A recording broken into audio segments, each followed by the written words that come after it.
बांगलादेशमध्ये असलेल्या आमच्या हिंदू माता भगिनी आणि बंधूंची काळजी अचानक जिहाद हृदय सम्राट उद्धव ठाकरेच्या पक्षाच्या प्रवक्त्याला होणं एक विनोदाची गोष्ट आहे।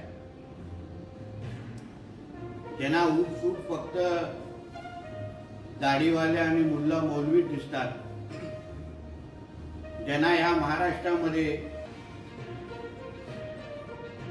जिहाद्यांच्या समर्थक ते जिहाद्यांना समर्थन करून मतदान मिळवायचं होतं।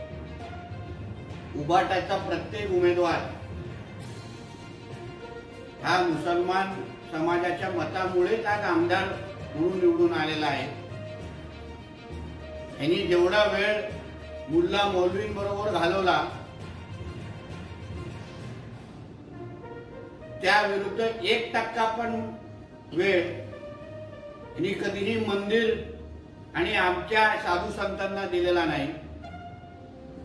त्या पक्षाचा प्रवक्ता हा संजय राजाराम राऊत राष्ट्रीय स्वयंसंघ आणि भारतीय जनता पक्षाला देशभक्ती आणि हिंदुत्व अगर शिकवत असेल तर ह्याच्यापेक्षा नालायक कोणच असू शकत नाही।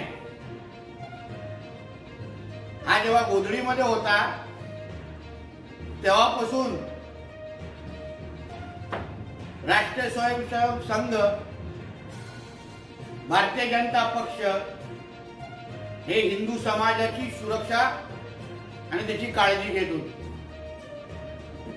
या जगामध्ये कुठल्याही कानकोपऱ्यामध्ये असलेला हिंदू याची काळजी जेवढं राष्ट्रीय स्वयंसंघ करतात, जेवढं भारतीय जनता पक्ष करतात, त्याचा 1% पण ह्या उबाटा आणि ह्याचा मालक करत नाही। मतदानावेळी ह्यांना फतवे लागतात आणि निकालामध्ये जेव्हा महाराष्ट्राच्या जनतेने ह्यांना नाकारलं तेव्हा मग आता ह्यांना भगवा आठवतो। आज बांगलादेशमध्ये राहत असलेल्या हिंदूंची काळजी घेण्यासाठी आमचं नरेंद्र मोदी साहेबांचं सरकार, आमचं परराष्ट्र मंत्रालय हे जेवढं दिवस रात्र काम करताय, काळजी घेताय,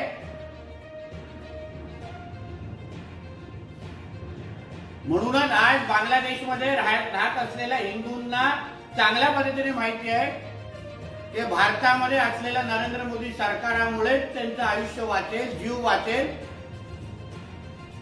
आणि बांगलादेश मधली परिस्थिती इंदिरा गांधींपेक्षाही चांगले हाताळण्याची क्षमता ही निश्चित पद्धतीने नरेंद्र मोदीजींमध्ये आहे असं मी ठाम विश्वासाने तुम्हाला सांगू शकतो।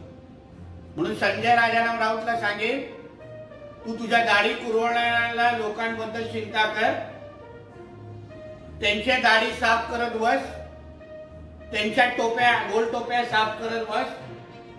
तू हिंदूंची काळजी घेऊ नकोस, कारण का महाराष्ट्रातला आणि देशातला हिंदू समाजाला चांगलं माहिती आहे की राष्ट्रीय स्वयंसंघचा प्रत्येक स्वयंसेवक जेवढी त्यांची काळजी घेऊ शकतो, जेवढ्या त्यांची सुरक्षा करू शकतो ना, तेवढं तू आणि तुझे उभाटावाले कधीच करू शकत नाही, तेवढं त्यांना चांगली माहिती।